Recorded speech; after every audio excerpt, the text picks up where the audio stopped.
Hey everyone. Have you ever seen your favorite content creator have hundreds of millions or even billions of coin? Today I aim to answer that question of how to truly make money on Arena Breakout Infinite. Today I will be teaching you multiple methods that you can test to find out which works the best with your own playstyle. But at the end of the day, you should always just do what you get the most enjoyment doing. Even if you don't make that much money, because ultimately, all things considered, it is just a game. I also put timestamps in the comments and the description, as well as chapters on the video, so feel free to skip through. Anyways, let's get started.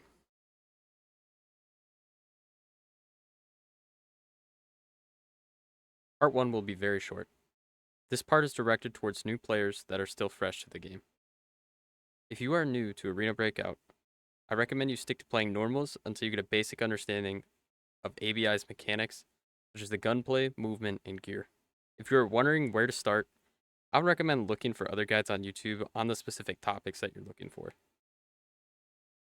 If you are new, but still insist on directly making coin, I would recommend knife only runs, also known as zero to hero runs, the new No Man's Land mode, where you get to go loot the map without any operators, or just running normals regularly until you get more comfortable.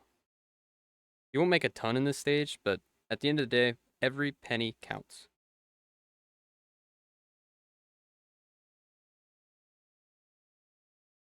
Part 2 is meant for intermediate or chill players. In part 2, I will explain a way to make money with minimal PvP on Lockdown and Forbidden. When you are trying to make money this way, you want to avoid fights by looting the edges of the map. For instance, on farm, you should try and stay towards the top of the map, avoiding Motel especially. This is because Motel is a PvP heavy POI. Here's a basic route that I would run if I spawned at Grain Trade Center, making sure to hit all the safes, even the locked rooms. Every key on farm is profitable on lockdown, except Motel main guest room. Other maps this method works well on is Deep Distorted Valley and Northridge. Forbidden Airport can also be very good, but you may die pretty often. When you are doing these loot runs, make sure not to overgear, as the goal is not to fight people, but to loot the most safes as possible and extract. If I were to start over in ABI with 0 coin, this is the way I would start with. And again, with the No Man's Land mode, this method is better than ever. Part 3 is meant for a player that is more experienced with a few hundred hours and is pretty confident in their own ability. This method is basically the exact opposite of the last, with you instead actively seeking out PvP instead of avoiding it. If you want to fight instead of running, then this is the method for you. When you are actively trying to seek out fights, make sure to run towards gunshots and a high traffic POIs such as Motel on farm. Before this though, you should make sure you are adequately prepared and ready to fight other players.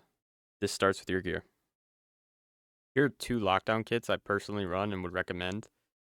This first kit is the kit that I run the most with the AK-12 and tier 4 ammo. And then the second kit is good if you're in a close quarters map and you have teammates. You can also top load your guns with tier 5 ammo to make your odds of winning even higher. Another very important thing is to make sure you buy your gear at the newer durability, as this will save you quite a bit of money in the long run. Once you know that you are properly geared up for your raid, you will then need to know where you are going to go depending on your spawn. Early positioning at the start of a raid will win you fights more than anything else. To position yourself well, look for an opportunity to get in front of your enemies in sort of a off angle where they would not expect you to be. Getting the jump on other players will instantly give you a great advantage. If you hear the other teams that spawn near you start to fight, this can also give you a good opportunity to join in, as they will not be 100% ready for you. Lockdown PvP can be a little less consistent than safe running, but you can make much, much more. I did this for a week and made about 200 million coin with a net profit of about 150 million after counting all my lost matches. I would only recommend doing this if, again, you are confident in your own ability to kill other larger teams and are able to kill 4 or more operators with gear in a single raid.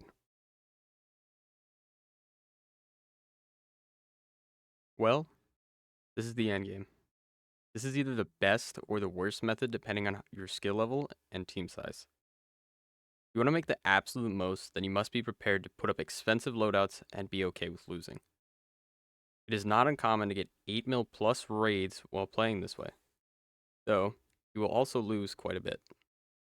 Certain maps are definitely harder than others, with Farm Valley and Northridge being the easiest, with the least amount of PvP and high amounts of loot. The harder maps are Armory, TV, and Airport, because most raids will be filled to the brim with full tier 6 teams. If you died a few times in a row spending 2 mil a raid on your gear, it can be quite discouraging. Don't worry though, because even the best fail a lot. You are always bound to win eventually as long as you are competent. All it takes is one big raid to pay back 3 or 5 bad raids. If you want to improve, then make sure you watch really good players like Buggy, as he always makes a ton of money this way. Hopefully this video helped you out at least a little bit in understanding how some people just always have tons of money. But like I said at the start of the video, do what makes you happy, and don't worry about what other people think. If you want to sit on a mountain with a sniper, then just do it. And if you want to W key everyone in the lobby and only loot once you've killed 10 people, then do it. Because at the end of the day, it's just a game and it's meant to be enjoyed, not treated like a job. Anyways, thanks for watching and for 100 subscribers. But until next time, see ya.